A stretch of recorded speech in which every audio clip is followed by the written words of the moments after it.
Europe 1.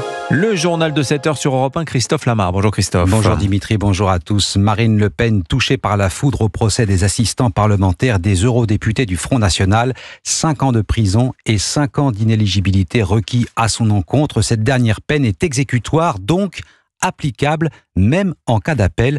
L'horizon politique, et on pense particulièrement à la présidentielle de 2027, vient de s'assombrir. Alexandre Chauveau.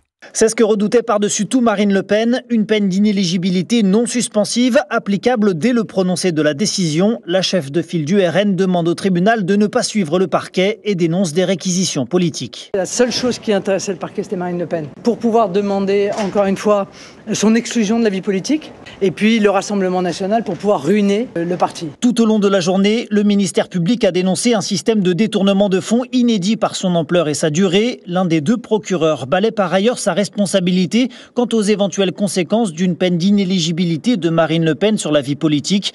L'autorité judiciaire ne fait que constater des comportements frauduleux, défend-il, argument repris par l'avocat du Parlement européen, maître Patrick Maisonneuve. La responsabilité sur ce qui s'est passé pendant ces années-là, c'est pas la responsabilité des juges, c'est la responsabilité des responsables politiques qui ont mis en place ce système de détournement de fonds. Et après les réquisitions, le procès reprendra lundi prochain avec les plaidoiries de la défense prévues pendant 2 semaines. Alexandre Chauveau du service politique d'Europe 1. Le président du Rassemblement national, Jordan Bardella, dénonce un acharnement et une atteinte à la démocratie. Vive réaction aussi. Mais chez les macronistes, Gérald Darmanin trouve le réquisitoire choquant.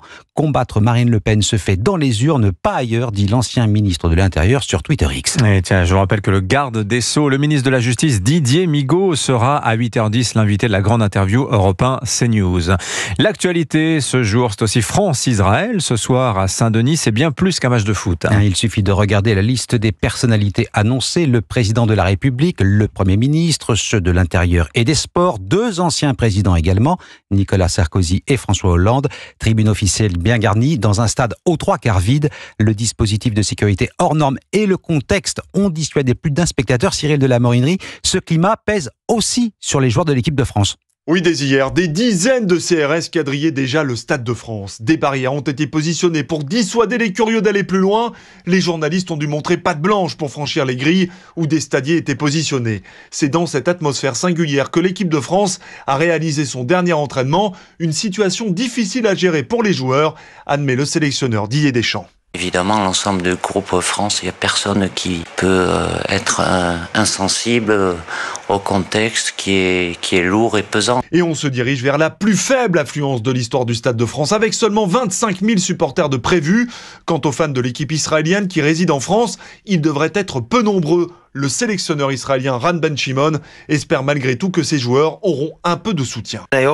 J'espère que des gens de la communauté israélienne viendront assister au match, qu'on leur donnera du plaisir et qu'ils pourront ensuite rentrer chez eux en toute sécurité, car ce n'est que du sport. Ran Ben Shimon souhaite que son équipe joue le meilleur match possible ce soir pour, dit-il, adoucir un peu ce qui se passe en Israël. Cyril de la Morinerie, coup d'envoi de ce France-Israël à 20h45. 25 000 spectateurs, estimation haute du ministre des Sports.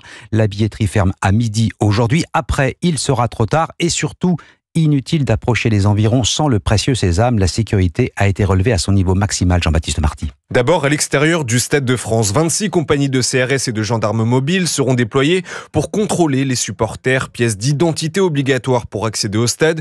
Par ailleurs, aucun drapeau palestinien ne sera autorisé. Ailleurs, dans Paris, 1500 policiers seront déployés.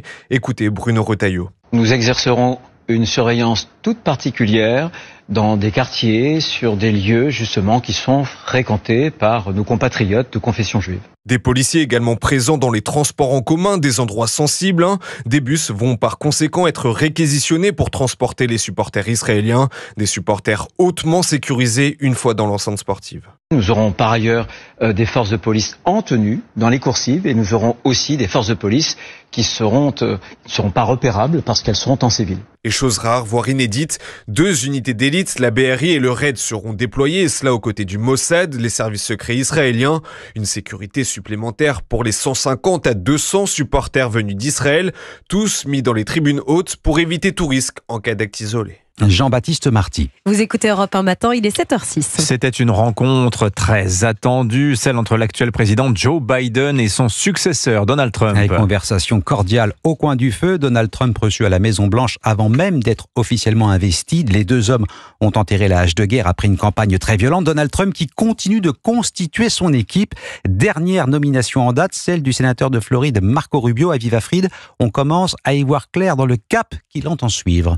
Oui, tous les nommés ont un point commun, ce sont des fidèles d'entre les fidèles de Donald Trump, avec une volonté affichée de mettre un coup de pied dans la fourmilière. Elon Musk, bien sûr, qui doit démanteler la bureaucratie, mais aussi le ministre de la Défense, Pete Hegseth, cet ancien militaire présentateur de Fox News, va devoir gérer près de 3 millions d'employés. Sa mission, déwokiser l'armée américaine. L'immigration est bien sûr au cœur du dispositif, avec des personnalités comme Tom Homan ou Kristi Noem, en faveur d'expulsions massives. Le secrétaire d'État Marco Rubio, lui, est plus traditionnel. Il fait même partie des faucons très hostiles à la Chine et à l'Iran, ennemis désignés du cabinet Trump 2.0, par ailleurs extrêmement favorable à Israël.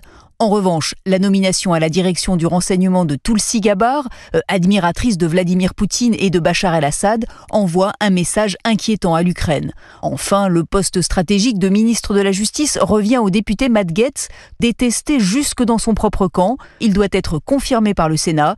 Premier test de l'influence réelle de Donald Trump sur les institutions. Aviva Fried, correspondante d'Europe 1 aux États-Unis, et le futur président Donald Trump qui a déjà fait un heureux chez les parieurs. Il s'agirait d'un ancien trader français selon le Wall Street Journal. Théo, c'est son prénom, vient d'empocher 85 millions de dollars pour avoir misé sur la victoire du candidat républicain. Oui, Anissa. 85 millions Oui. Bon, il lui a raconté le rock au point d'en devenir l'une des références littéraires. Philippe Manœuvre publie un live d'anecdotes sur les plus grands groupes de rock au sens large. La discothèque du rock ultime. 360 pages, beaucoup de musique à l'intérieur, beaucoup de groupes aussi connus forcément, mais surtout des petites histoires qui ont façonné leur légende. Sébastien Bordenave. De A comme AC/DC jusqu'au Z de ZZ Top, cette bible rock accueille même Diana Ross et Gainsbourg, le principe des pochettes originales que Philippe Manœuvre a numérisées avec ses disquaires fétiches.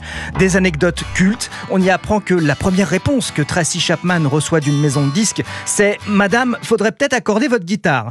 Ce n'est pas le premier livre de Philippe Manœuvre sur ce sujet. En 2005, il avait déjà sorti La discothèque idéale. Mais à l'époque, c'était la discothèque idéale du rédacteur en chef de Rock & Folk. Moi, j'ai beaucoup fait les disques cultes, les disques que vous connaissez pas mais que vous allez adorer, etc. Là, si on me dit c'est qui a fait le choix, dites-moi, qui a fait le choix des morceaux? Qui a fait le choix des morceaux? Eh ben, c'est les acheteurs de disques. Et c'est là où on découvre qu'en fait, le record des ventes de David Bowie, c'est pas Ziggy Stardust, c'est Let's Dance. Eh ouais, ça remet les pendules à l'heure, comme aurait dit Johnny.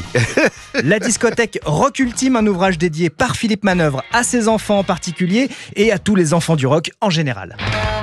Sébastien Bordenave, la discothèque du rock ultime de Philippe Manœuvre. Il sera l'invité, de Thomas Hill, demain dans Culture Média. Non, tout à l'heure. Oh là là, malheureux. L'événement, c'est toujours aujourd'hui sur Europe 1. Je vais faire 15 tours de terre. Merci Christophe Labarre, c'était votre journal. Il est 7h09 sur Europe 1, à suivre l'édito écho. On va parler de ce coup de froid social qui est brutalement apparu. Ça va chauffer notamment chez les fonctionnaires.